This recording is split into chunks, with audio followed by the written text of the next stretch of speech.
half the population have been driven from their homes. Half of those 12 million refugees, including millions here in Turkey, which is doing an extraordinary job helping them. I visited those camps. But I also would like to thank, in particular, Jordan. I visited camps in Jordan also a few months ago. A lot of work is being done, but nonetheless, it is still a humanitarian disaster. If we are not careful, Russian and Iranian ambitions in Syria will do lasting damage to that entire system. That's another reason why we must be very, very vigilant and we must work together.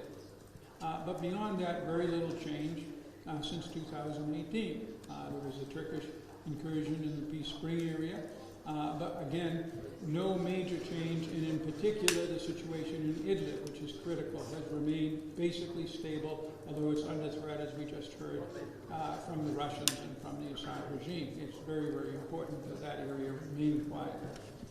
In Assad's case, it's simple survival. We've seen that again and again. He has refused compromises, including those offered at the highest levels of the U.S. government, for any kind of settlement that would allow his people to return, allow money to flow to rebuild a country, but requiring him to share power and to change his behavior. He refuses. He would rather rule on top of rubble than give up his evil control of what's left of his country. It is a whole series of issues that have Turkey defending Turkey across the frontier. It is the fear of a new assault from the PKK. It is the 3 million refugees that Turkey has and the fear that more will come. There's 3 million people, mainly displaced people right now in Idlib, close to the Turkish border. I've been there. I've seen them. There is the threat of Iran, the threat of Russia, which is pressing in the Black Sea, in the Caucasus, in Ukraine, also from the south, and the Iranian threat. And there's Assad himself, no friend of Turkey's. So there are many security concerns that has Turkey involved.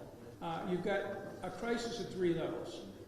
I've already talked about the geopolitical crisis. If Iran and Russia, through horrific use of war criminal activities, barrel bombs, chemical weapons, succeed in overturning the security system. That's the top level, the most dangerous thing probably in the long run. At the immediate level, you have this humanitarian crisis. You have a civil war that has torn apart this country and destroyed its cities. But you also have, at an intermediate geopolitical level, a whole series of crises. And a few weeks ago I was at 6, I'm now up to 8. What are they? Let's start with the Iranian missile and rocket systems. They're trying to create a second southern Lebanon in Syria.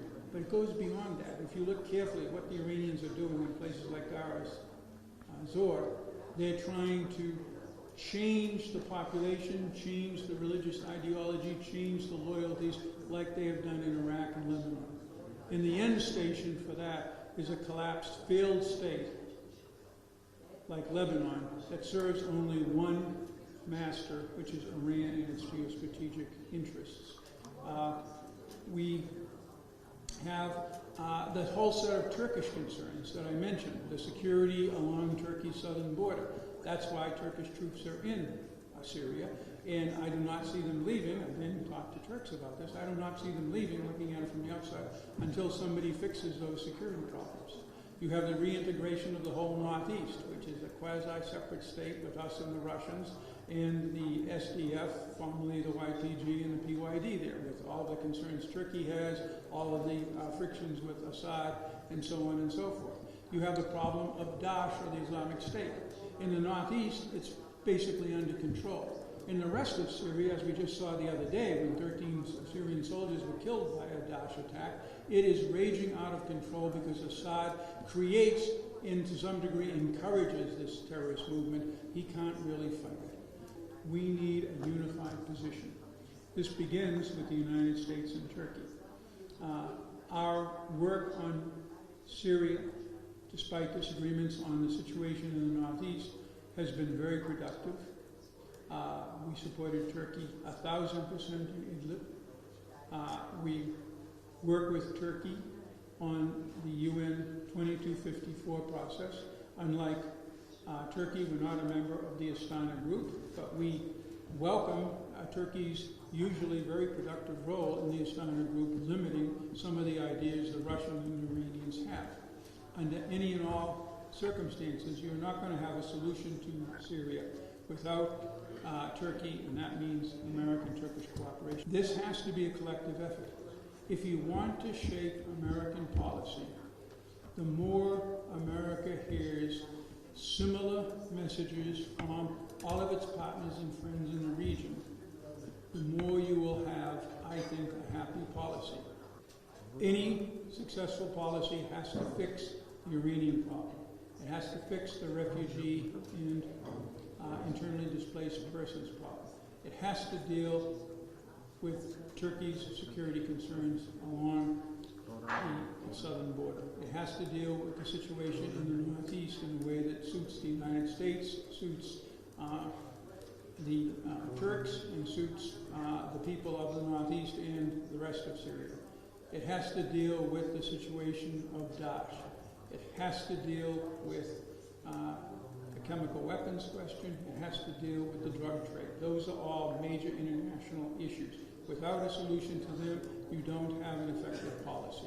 So let's keep working together and exchanging views, and thank you again for your interest in this very, very important subject.